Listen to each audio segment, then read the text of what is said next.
En muchas ocasiones habrás escuchado a un montón de gente que se queja de que se politicen las cosas, o que te hayan acusado a ti de politizar algo en exceso, como si fuese algo malo eso, politizar.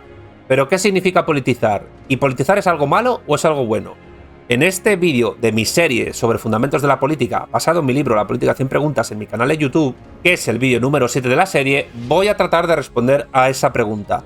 ¿Politizar es algo bueno o es algo malo? ¿Y de qué narices hablamos cuando hablamos de politizar? Empecemos.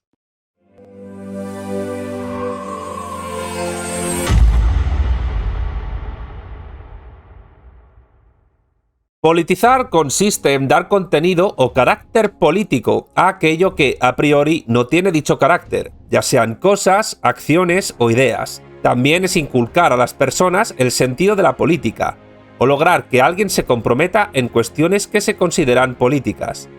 Politizar algo en cualquier sentido, haciendo de lo personal algo político o de lo político algo personal, que ya vimos en esta misma serie un vídeo sobre eso, sobre si lo personal era político o no, siempre conlleva cambios en las relaciones que tenemos con nuestro mundo entorno, bien en un sentido circular, en un sentido radial o en un sentido angular.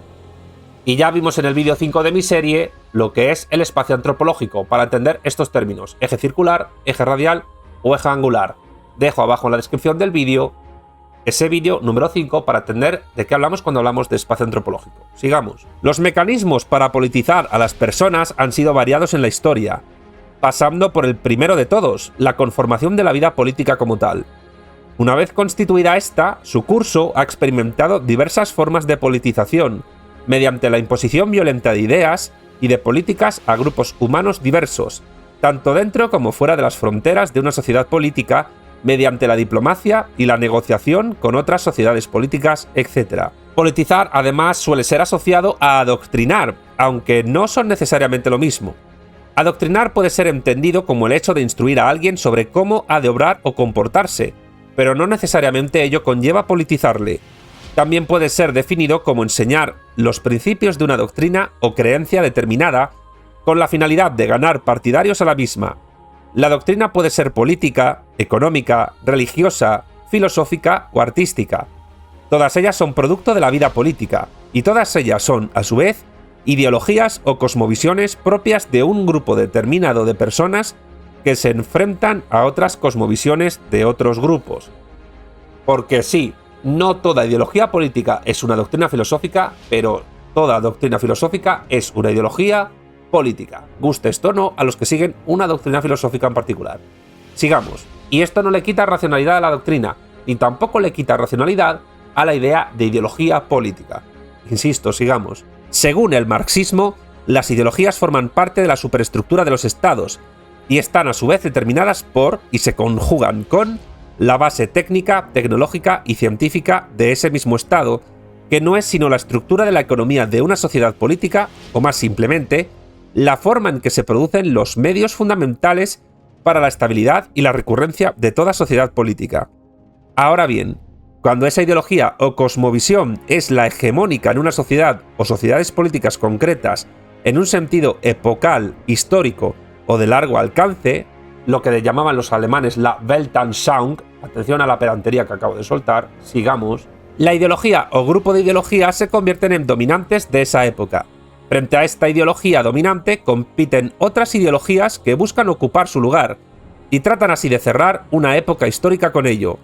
Marx asociaba esta cosmovisión dominante a la clase o clases sociales hegemónicas en las capas y ramas del poder del Estado. De ahí su famosa frase: la ideología dominante es la ideología de la clase dominante.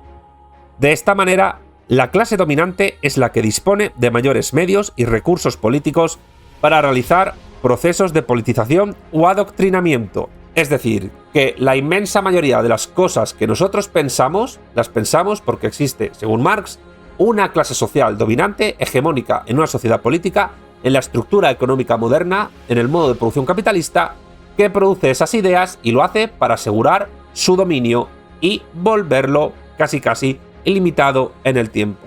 Y esta clase dominante tiene, por tanto, una ideología a la que se tiene que enfrentar, la ideología de la clase dominada. Y la clase dominante trata todo el rato de que la clase dominada no tenga una ideología contraria a la ideología de la clase dominante. Y el término ideología es un término que nace prácticamente contemporáneamente a la vida de Marx. ¿Cómo surge el término ideología? ¿Te lo has preguntado alguna vez? Te lo voy a explicar. El término ideología fue formulado por primera vez por el político y filósofo francés Antoine-Louis Claude Destutt de Tracy, en su obra de 1796, Memorias sobre la facultad de pensar, donde la definió como ciencia que estudia las ideas, su carácter, origen y las leyes que las rigen, así como las relaciones con los signos que expresan. Esta definición, que podría asemejarse a doctrina, Marx la asoció a su idea de producción cuando entretejió la superestructura ideológica con la base material de la producción de la vida política, económica, técnica, tecnológico-científica, etc. Así lo afirma en su contribución a la crítica de la economía política, un texto fundamental del marxismo publicado en 1859 y que para muchos supone una suerte de prefacio del tomo 1 del Capital. El prólogo de la contribución a la crítica de la economía política tiene uno de los párrafos decisivos de la filosofía de Marx. ¿Qué párrafo es este? Cito a continuación a Carlos Marx. En la producción social de su vida, los hombres establecen determinadas relaciones necesarias e independientes de su voluntad, relaciones de producción que corresponden a una fase determinada de desarrollo de sus fuerzas productivas materiales. El conjunto de estas relaciones de producción forma la estructura económica de la sociedad, la base real sobre la que se levanta la superestructura jurídica y política y a la que corresponden determinadas formas de conciencia social. El modo de producción de la vida material condiciona el proceso de la vida social, política y espiritual en general. No es la conciencia del hombre la que determina su ser, sino que por el contrario, el ser social es lo que determina la conciencia. Esta idea de Marx fue reformulada por Gustavo Bueno en su texto El individuo en la historia, donde afirma que si se entiende conciencia en un sentido psicológico, no se da esto, pero si se entiende conciencia en un sentido objetivo, concreto e histórico, es decir, ideológico, esta también influye en el ser social, en el sentido basal, estructural, económico, y la recíproca, por supuesto. La estructura económica determina causalmente, como no podía ser de otra manera, tanto la conciencia subjetual como la conciencia objetiva, la ideología dominante en cada época histórica. Sigamos. Es decir, no se puede politizar ni adoctrinar a ningún grupo humano abstrayendo las posibilidades de dicha politización del modo de producción en que se producen. Y esto ocurre también con las ideologías. Así solo tendría éxito un proceso de politización que tenga en cuenta las bases materiales propias de la sociedad política en que quiera implantarse.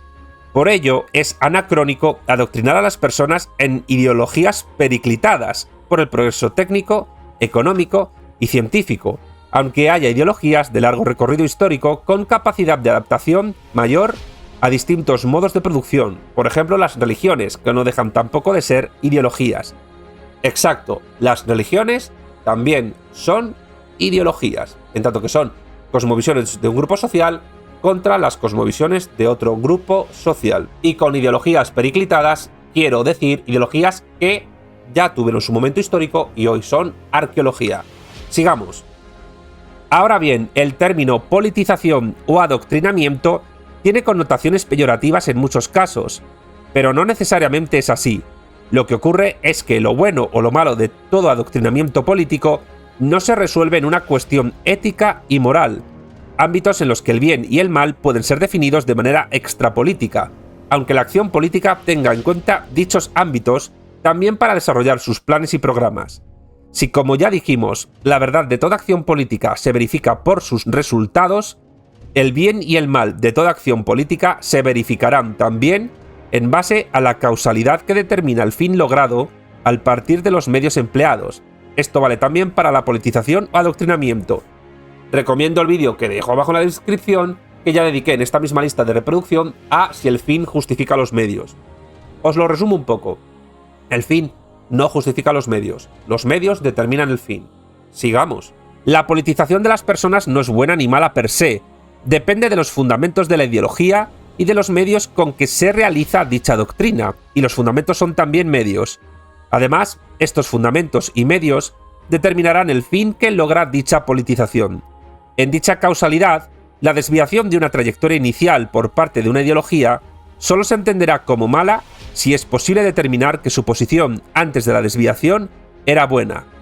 La desviación hacia el mal desde el bien o hacia el bien desde el mal puede ser extrínseca, esto quiere decir desde fuera de la ideología, pero también puede ser estructural o intrínseca, es decir, desde dentro de la ideología, o puede ser genética, desde su propia raíz.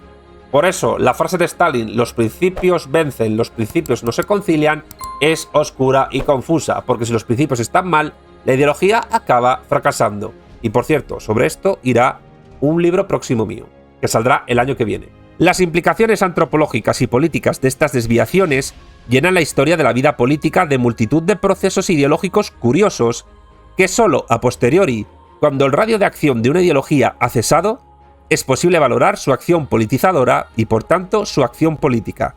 No obstante, el radio de acción de dichas ideologías suele ser mayor o menor dependiendo del tiempo histórico que abarque, y ocurre a menudo que politólogos, sociólogos, filósofos e historiadores valoran ideologías y la acción politizadora que llevan a cabo cuando aún siguen actuando estas ideologías, aunque también puede ocurrir que a priori estas ideologías hayan fenecido, pero acaben siendo resucitadas porque su acción politizadora sigue generando consecuencias en el aquí y ahora. Por tanto, politizar algo no es algo malo ni bueno per se, y adoctrinar no es algo malo ni bueno per se. En conclusión, todo depende de cómo se politice y qué fundamentos tenga esa politización, y todo adoctrinamiento dependerá en el fondo, y esto a algunos no les va a gustar, de la doctrina de la que se parta. Es decir, si esa doctrina es más racional o menos racional, más potente o menos potente. Por tanto, los que condenan la politización y los que condenan el adoctrinamiento deberían condenar la existencia misma de la vida política, porque la vida política, les guste o no, es politizar y es adoctrinamiento, es adoctrinar. Este vídeo, así como el resto de vídeos que aparecen en mi canal de YouTube, serían imposibles de realizar sin el apoyo económico de mis Patreon, de mis patrocinadores, griegos, romanos e hispanos, sin los cuales el avance técnico de este canal sería inviable. Si quieres apoyarme económicamente, abajo en la descripción del vídeo puedes hacerte patrocinador. También puedes apoyarme suscribiéndote a mi canal de YouTube para que recibas más contenido de materialismo político audiovisual. Cada vez somos más y vamos a más. Si este vídeo en concreto te ha gustado, por favor dale pulgar arriba. Deja también tu comentario abajo para apoyar el vídeo y para dar tu parecer sobre el contenido que acabas de ver, así como de otros vídeos de mi canal. Comparte este vídeo, así como otros de mi canal, con familiares, amigos y allegados para así dar a conocer mi trabajo. Puedes encontrarme también en redes sociales, en las cuales también hay mucho contenido de todo tipo. Estoy en Twitter, estoy en Instagram, estoy en Facebook, estoy en TikTok y estoy en Telegram. También tengo podcast, donde se vierte en formato de audio todo lo que aparece en este canal. Estoy tanto en iVoox como en Spotify. Y por supuesto, toda mi obra, todo mi contenido también lo puedes encontrar en mi página web, www.armesilla.org. Sin más, me despido, un saludo a todos y hasta la próxima.